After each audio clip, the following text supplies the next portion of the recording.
Hello everyone and welcome back to my channel EduTrian.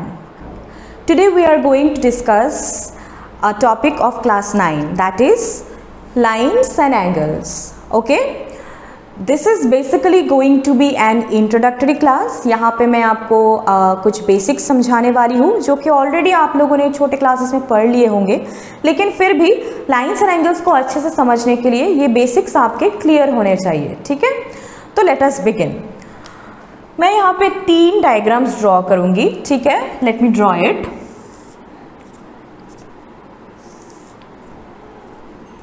So these are the 3 diagrams which I have drawn here. These are geometrical figures. सबसे पहले मैंने एक straight figure draw किया है and we have 2 arrow markings here.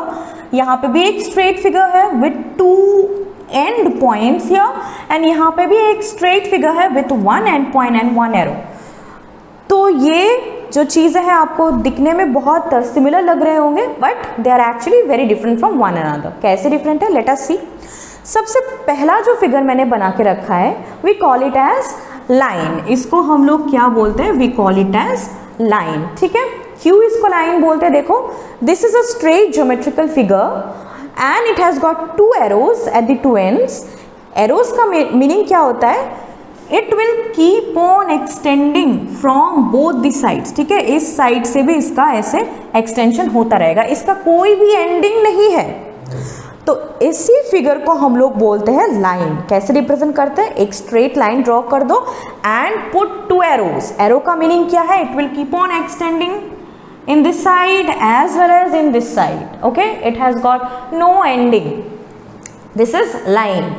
Next जो figure मैंने ड्रॉ किया है quite similar to the first one, लेकिन यहाँ पे आपको क्या दिखने को मिल रहा है, there are 2 end points, full stop है यहाँ पे. ठीक है, इसका क्या मीनिंग है, ये इधर भी एक्सटेंशन नहीं होगा इसका, यहाँ पे भी इस साइड में भी, दोनों साइड में इसका कोई भी एक्सटेंशन नहीं होगा. तो ऐसे फिगर को हम लोग क्या बोलते हैं, we call it as the line segment. ठीक है, इसको हम लोग बोलते हैं line segment. A line segment has got a fixed length. ठीक है, लाइन का कोई भी फिक्स लेंथ नहीं होता है क्योंकि it keeps on extending from both the side, लेकिन एक लाइन सेगमेंट का एक फिक्स्ड लेंथ होता है. जैसे कि अ लाइन सेगमेंट में भी 4 सेंटीमीटर, अ लाइन सेगमेंट में भी 7 centimetre, like that. Clear. The last figure which I have drawn here is known as ray. ठीक है, इसको हम लोग क्या बोलते हैं, वी कॉल इट एज रे. रे में क्या होता है, देखो एक साइड में आपको एक फुल स्टॉप मिलेगा, मतलब इस साइड से कोई एक्सटेंशन पॉसिबल नहीं है, लेकिन और एक साइड में आप लोग देखो यहाँ पे एरो मार्किंग है. एरो मार्किंग का क्या मीनिंग होता है, that it will keep on extending. ठीक है, तो रे में क्या होता है, एक साइड इसका बंद होता है, इस साइड से कोई एक्सटेंशन नहीं होगा, लेकिन और एक साइड से it will keep on extending. So ऐसे फिगर को हम लोग क्या बोलते हैं, वी कॉल इट एज रे. ये सब आप लोगों ने पहले भी पढ़ लिया है छोटे क्लासेस में, लेकिन फिर भी रिविजन इज रिक्वायर्ड क्योंकि इस चैप्टर में बेसिक्स आपके क्लियर होने चाहिए. ठीक है, अभी लाइन को नेमिंग कैसे करते हैं, लाइन को नेमिंग करने के, लाइन या फिर लाइन सेगमेंट, रे, कोई भी आप ले लो, इनको नेमिंग कैसे कर सकते हैं हम लोग. नेमिंग हम लोग 2 तरीके से कर सकते हैं. हम लोग कैपिटल लेटर्स यूज करके भी नेमिंग कर सकते हैं या फिर स्मॉल लेटर यूज करके भी नेमिंग कर सकते हैं. When we are using capital letters then we have to use 2 letters. ठीक है, जैसे कि A, B.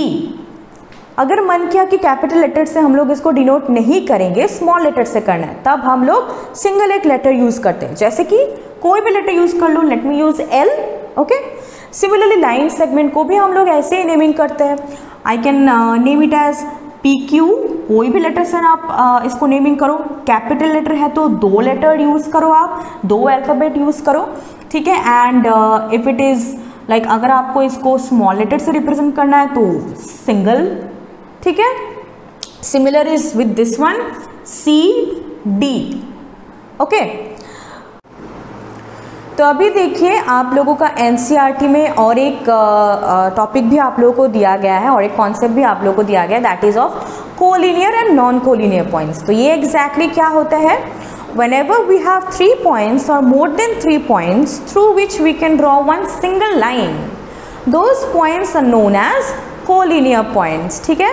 3 पॉइंट्स या फिर 3 पॉइंट से ज़्यादा अगर है और उसमें से अगर हम लोग सिर्फ एक सिंगल लाइन को ड्रॉ कर पाए तो उसको हम लोग बोलते हैं कोलिनियर पॉइंट्स। लेट अस सी, ये एक पॉइंट ड्रॉ किया, ठीक है, 3 पॉइंट्स मैंने ड्रॉ कर दिए हैं। नाउ लेट अस सी, इसके थ्रू क्या हम एक सिंगल लाइन ड्रॉ कर सकते हैं? डेफिनेटली यस, इसके थ्रू हम लोग एक सिंगल लाइन को ड्रॉ कर सकते हैं। अगर हम लोग इसको पॉइंट को नाम दे A, B एंड C, और भी पॉइंट्स हो सकते हैं हमारे, it can be more than 3, but minimum 3 points होने पड़ेंगे, ठीक है। तो these points are known as what points? These points are known as collinear points. क्यों? Because through these points I can draw one single line. Clear? तो फिर non collinear points क्या होंगे? Let me give you one example. देखो आप, यहाँ पे मैंने 3 पॉइंट्स ड्रॉ करके रखे हैं। Is it possible for us to draw one single line through the 3 points? No. Instead of that हम लोग को ऐसा कुछ मिलेगा, यहाँ से एक लाइन जाएगा, देन हमारा यहाँ से और एक लाइन पास करेगा, एंड यहाँ से एक लाइन पास करेगा, लेकिन we do not have a single line which is passing through all the 3 points. So ऐसे पॉइंट्स को हम लोग क्या बोलेंगे? These points are known as non-collinear points, NCP. Okay, non-collinear points. Okay. Next जो टॉपिक दिया है आपके बुक में, that is of angles, that is of different types of angles. Different types of angles समझने से पहले let us try to understand कि exactly एक एंगल क्या होता है, ठीक है।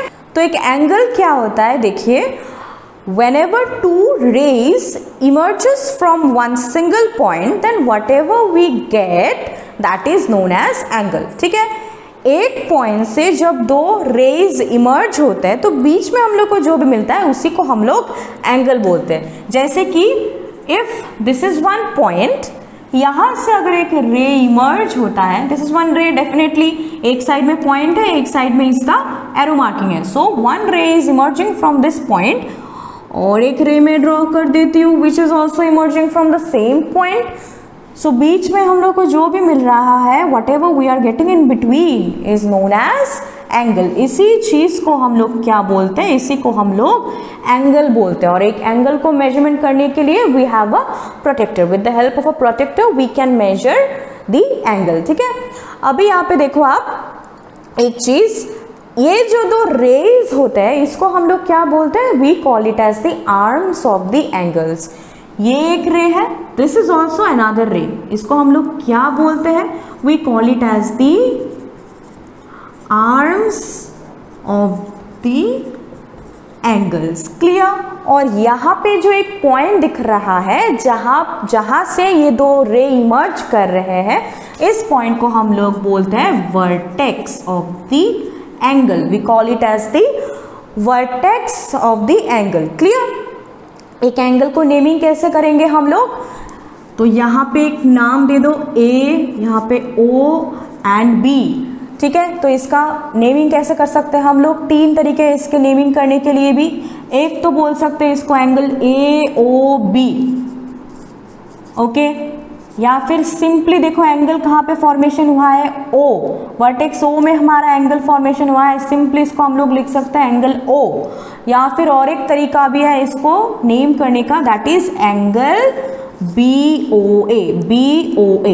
There are 3 ways by which we can name this particular angle. Either you call it as AOB.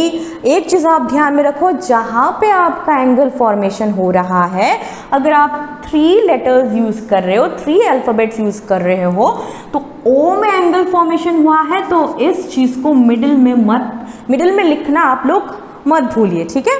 और अगर सिंपली O लिख रहे हो तो कोई प्रॉब्लम नहीं है, okay. So this is how we name the angles. Now let us see what are the various types of angles. Okay? तो देखो आप यहाँ पे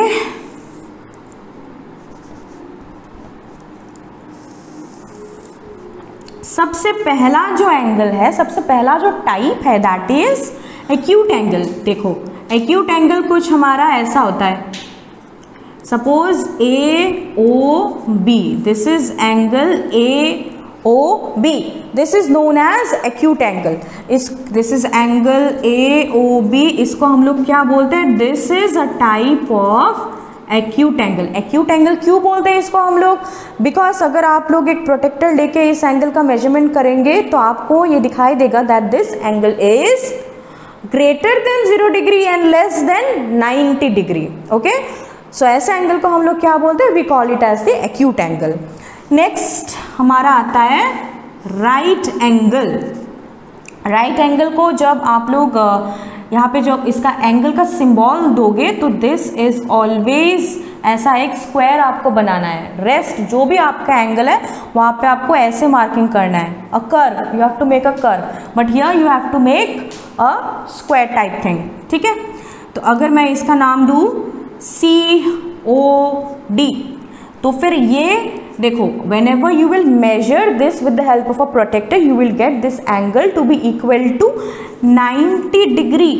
ठीक है, इसका जो होगा मेजरमेंट 90 डिग्री होगा. तो ऐसे एंगल को हम लोग क्या बोलते हैं? We call it as the right angle.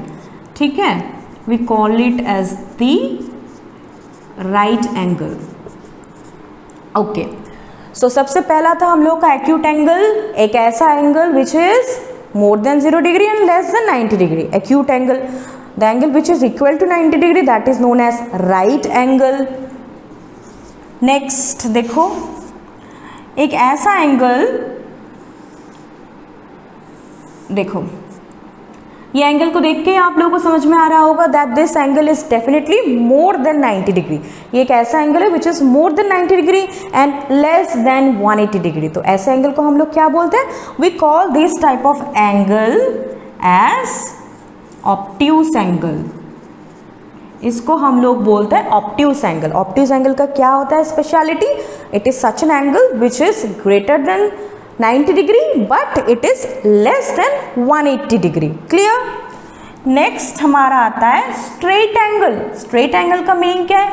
Simple एक लाइन आप ड्रॉ करो तो ऐसा कुछ होगा और यहाँ पे जो एंगल फॉर्मेशन होगा इसका मेजरमेंट अगर आप करोगे then it will be equal to 180 degree. This angle is equal to 180 degree. ठीक है, तो फिर अगर इसका नाम दे दे हम लोग सपोज PQR, तो ये PQR जो एंगल हमारा फॉर्मेशन हो गया this is equal to 180 degree. और ऐसे एंगल को हम लोग क्या बोलते हैं? We call it as the straight angle. We call it as the straight angle. Last हमारा और एक टाइप का एंगल रह जाता है that is reflex angle. Reflex angle क्या होता है?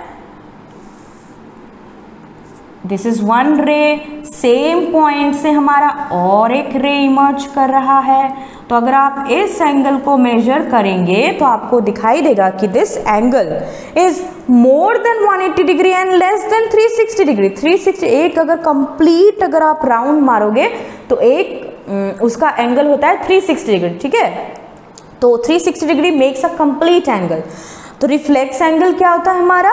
Reflex angle is such an angle which is more than 180 degree but it is less than 360 degree. तो ऐसे एंगल को हम लोग बोलते हैं reflex angle. Okay, I hope it is clear to you all. सबसे पहले acute angle more than 0 degree less than 90 degree. Then right angle which is equal to 90 degree. Then we have the obtuse angle more than 90 degree but less than 180 degree. Next we have the straight angle which is directly equal to 180 degree. And lastly we have the reflex angle which is more than 180 degree but less than 360 degree. तो ऐसे angle को हम लोग बोलते हैं reflex angle.